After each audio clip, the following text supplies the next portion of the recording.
రాష్ట్ర ప్రభుత్వం నిజంగా మారింది. ఈరోజు జరుగుతూ ఉన్నది ఏంటంటే ఫిషింగ్ హార్బర్లు మనం ఎవరైతే మత్స్యకారుల కోసం మనం కట్టించాలని మనం అనుకుంటే ఆ ఫిషింగ్ హార్బర్లు ఇవాళ స్కాములు చేస్తూ అమ్ముతున్నారు.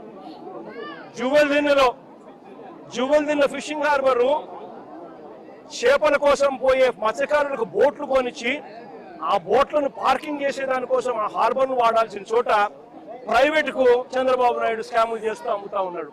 నిజంగా ప్రతి మత్స్యకారు సోదరులు కూడా ఆలోచన చేయాల్సిన అవసరం వచ్చింది.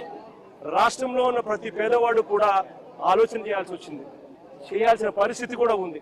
నిజంగా ఎంత దారుణంగా ఉంది ప్రభుత్వం అంటే మన ప్రభుత్వంలో మంత్రి సిదిరి అప్పలరాజు మత్స్యకార మంత్రి మన ప్రభుత్వంలో ఈరోజు మత్స్యకారులను చంద్రబాబు నాయుడు ప్రభుత్వం ఎంత దారుణంగా హింసిస్తా ఉంది అంటే చిన్న ఎగ్జాంపుల్ ఆ సిదిరి అప్పలరాజు కథ వింటే. సిదిరి అప్పలరాజు కొడుకు 18 ఏళ్ల పిల్లోడు. సిదిరి అప్పలరాజు డాక్టర్, పలాస ఎమ్మెల్యే, మంత్రి, ఫిషింగ్ మంత్రి మన ప్రభుత్వంలో. సిదిరి అప్పలరాజు కొడుకు 18 ఏళ్ల పిల్లోడు బైకు తోలుతా ఉండి కర్మవశాత్తు బైకు తోలుతా ఉండి ఎవరిలో గుద్ది బైకు తోలుతా ఉండి ఒక మనిషి చనిపోయాడు. యాక్సిడెంట్లు అవుతూ ఉంటాయి. చేసింది నేను కరెక్ట్ అని నేను చెప్పను. బట్ ఆ పిల్లోడు 18 ఏళ్ల పిల్లోడు బైక్ తోలుతా ఉండి ఆ పిల్లోడికి ఏం తెలుస్తుంది? ఒకసారి జరుగుతాయి. జరిగినప్పుడు నువ్వేం చేస్తా ఉన్నావు? ప్రభుత్వం ఏం చేసిందో తెలుసా? ఆ సిదిరి అప్పలరాజు కొడుకును మర్డర్ కేసులో హోమిసైడ్ సెక్షన్ పెట్టి ఇరికించాలని ప్రయత్నం చేసింది. నిజంగా ఈ ప్రభుత్వం మానవత్వం ఉందా అని అడుగుతా ఉన్నా.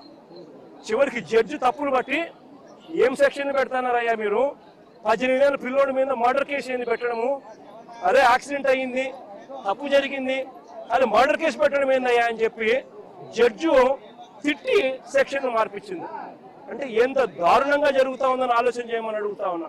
జువెల్దిన్నెలో మత్స్యకారులకు ఇబ్బంది కలుగుతా ఉన్న పరిస్థితుల్లో తమిళనాడు నుంచి తమిళనాడులో బోట్లు వచ్చి మన మత్స్యకారులకు ఇబ్బంది పడతా ఉంటే ఆ బోటును మన మత్స్యకారులు పట్టుకొని పోలీస్ స్టేషన్కి అప్పచెప్తే ఇడిపించింది ఏమో తెలుసా? తెలుగుదేశం పార్టీకి సంబంధించిన వీళ్ళే. లోకేష్ గారు అక్కడికి పోతారు, నెల్లూరు జిల్లాకు. లోకేష్ పోయిన మరుసటి రోజు బోటు రిలీజ్.